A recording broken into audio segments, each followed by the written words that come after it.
Folklore atau cerita rakyat di Indonesia memiliki ribuan kisah. Dan folklore atau cerita rakyat itu sangat penting. Di dunia mungkin dikenal cerita Romeo and Juliet di Eropa. Di Indonesia ada yang di Lumut. Mereka mempunyai cerita apapun. Kita punya cerita yang lebih seru dan lebih indah. Bahkan cerita rakyat folklore di Kepulauan Nias yang menceritakan begitu ada gempa langsung naik ke gunung. Setelah ratusan tahun dari mulut ke mulut cerita itu diceritakan. Hal inilah yang menyelamatkan waktu peristiwa tsunami di Aceh. Banyak korban sampai 200.000 warga Aceh. Tapi di Nias tidak terlalu banyak karena mereka sudah tahu cerita dari mulut ke mulut. Itulah folklore. Dan salah satu cerita rakyat yang selalu didengungkan oleh mbah-mbah nenek-nenek saya dulu ketika lagi tidur adalah cerita perintah Sunan Bonang untuk melaksanakan yang namanya sebuah titah, sebuah perintah yang namanya Apati Geni, perintah mematikan api. Sunan Bonang tahu budaya api adalah dekat dengan budaya metal, di mana membuat keris, membuat peralatan metal, semua menggunakan geni atau api atau dahono. Perintah Apati Geni adalah perintah mematikan api. Ketika Belanda tahun 1470-an di abad 15 sudah akan menguasai Indonesia, Sunan Bonang tahu apa yang akan terjadi. Mereka pasti bukan akan mengambil sekedar rempah di Indonesia, tapi akan mengambil budaya metal. Dan langsung diperintahkan perintah Apati Geni tersebut. Dan sejak saat itu sudah 400 tahun lebih budaya metal di Indonesia masuk ke dalam permukaan tanah. Dan salah satu peristiwa yang saat ini selalu didengungkan oleh Mbah dan Eyang adalah suatu hari nanti perintah Tinitah Sumuruping Geni, perintah menyalakan api, akan dilaksanakan segera. Dan ketahuilah para sahabat, kayaknya waktu itu adalah sekarang.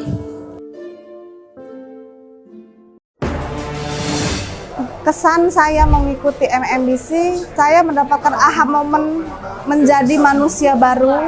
Di sini saya dirubah, di-upgrade menjadi manusia yang lebih baik lagi. MMBC.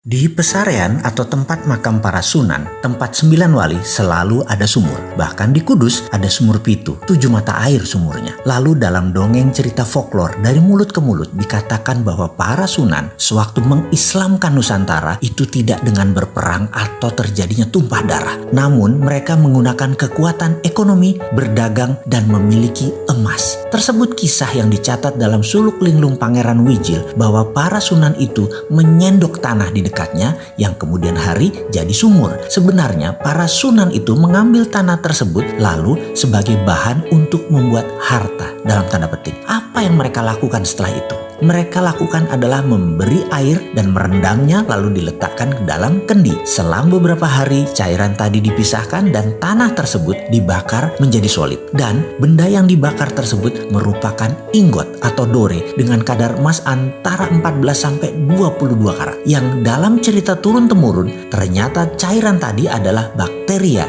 atau kalau dalam bahasa modern dalam ilmu patologi itu adalah bioengineering. Para sunan memisahkan unsur logam tadi menggunakan bakteria. Para sunan melaksanakan bioengineering jauh sebelum dunia mengenal mikroba, virus, bakteri, di mana mereka menyebutnya dengan istilah lelembut. Saking halus dan kecilnya, ini bukan makhluk halus seperti jin, setan, dan segalanya. Ini adalah makhluk kecil super nano yang bekerja menurut hukum alam. Inilah yang menjadi kunci sukses bermain di bidang metalurgi yang harus dicari oleh generasi anak bangsa Nusantara, kekayaan ilmu teknologi logam. Osmium misalnya, benda logam yang berat jenisnya lebih berat dari besi namun selalu oily, licin. Kalau osmium diproduksi dibuat untuk benda yang rotating berputar seperti turbin, jet engine, baling-baling propeller kapal laut, maka pelumas olinya hanya perlu 10% saja kebutuhannya. Mesin menjadi lebih baik performanya dengan perawatan yang rendah, dunia aviasi dan dunia maritim bisa maju 3 kali lipat dari sekarang. Dan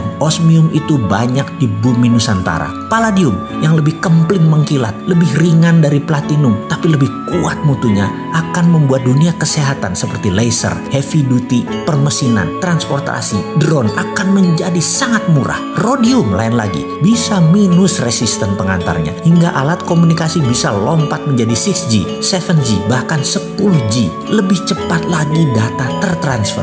Thorium membuat listrik tenaga nuklir tidak lagi berbasis uranium yang berbahaya, membuat biaya listrik berbasis minyak bumi, batu bara menjadi kemahalan karena dengan thorium per kilowatt hour hanya $0,3, jauh di bawah harga batu bara yang $0,8 dan jauh di bawah gas yang $1,1 untuk energi listrik. Semua itu adalah budaya metal, mulai dari metal biasa, metal tanah jarang atau rare earth, hingga precious group metal, semua ada di tanah air tercinta ini. Sebelum melangkah jauh, kita merenung sejenak, menengok apa yang para Sunan sudah lakukan untuk anak cucunya, untuk bangsa Indonesia. Bukan hanya nikmat agama Islam, namun budaya luhur, budaya logam dia wariskan untuk kita. Untuk menjadi yang terdepan, warisan beliau-beliau tersebut harus kita pertahankan. Inilah strategi SWF, Sovereign Wealth Fund, berbasis natural resources capital yang selalu didengungkan oleh si bosman yang sok keminter ini. Menggunakan kekuatan kedaulatan sovereign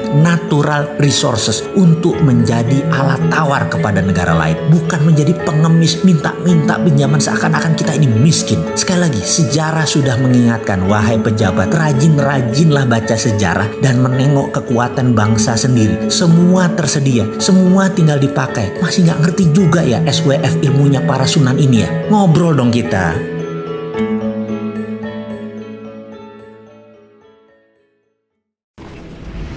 Halo guys. Banyak keseruan, salah satunya gue bisa bertemu 150 orang dari ujung Aceh sampai ujung timur Papua. Yang mau jadi orang-orang sukses wajib banget nih kesini nih. Dikeluarin semuanya potensinya biar jadi orang sukses.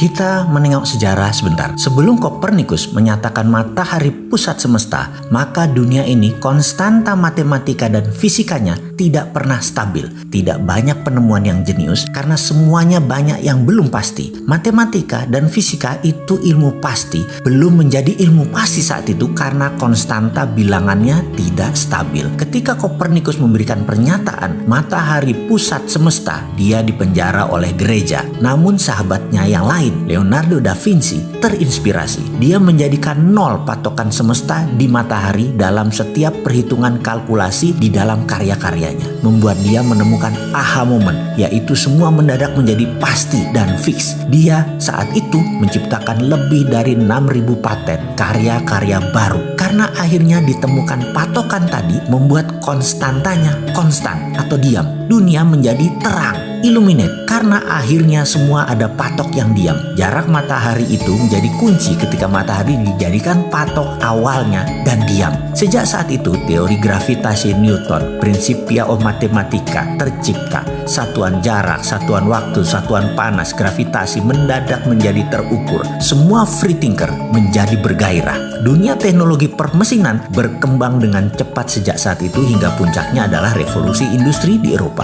Eropa mengalami zaman keemasan manusia kedua sejak zaman keemasan pertama periode Socrates, Plato yang penuh dengan kedamaian dan karya tinggi umat manusia. Di Timur Tengah berbarengan dengan itu juga kemajuan ilmu tadi membawa Islam juga dalam zaman keemasannya karena teknologi dan pendidikan. Revolusi industri Eropa tadi akhirnya melahirkan penjajahan atas negara yang belum berteknologi namun kaya sumber daya alamnya. Atas nama kemakmuran negara industri itulah penjajahan terjadi. Lalu ada sebuah wilayah yang makmur yang menjadi incaran negara teknologi itu di abad pertengahan. Wilayah itu mataharinya tercurah 95% dalam 1 tahun. Sumber airnya banyak dan memiliki pegunungan vulkanik dan tektonik tektonik yang panjang yang setiap saat memuntahkan sumber pupuk yang subur. Penduduknya bercocok tanam dan nelayan. Pelautnya handal, pertaniannya sudah mengikuti musim serta sistem irigasi yang mumpuni dan juga punya budaya kesenian yang tinggi. Jika sahabat ingin tahu tingginya sebuah peradaban, lihatlah seninya. Eropa di masa jayanya, zaman Renaissance, alat musiknya terbuat dari senar, kayu bahannya. Biola, harpa, piano, drum. Drum juga dibungkus pakai kulit binatang. Bangsa Cina dengan kecapi, senar, suling. Lalu Timur Tengah ada rebana, gendang, India, suling, sitar, kayu, dan senar. Namun bangsa makmur yang namanya Nusantara telah menggunakan logam sebagai alat musiknya, berupa gong, gamelan, berbahan logam dengan nada pentatonik yang unik, tembaga, suasa atau mas muda, dan banyak lagi unsur logam yang digunakan dalam alat musik tradisional Nusantara.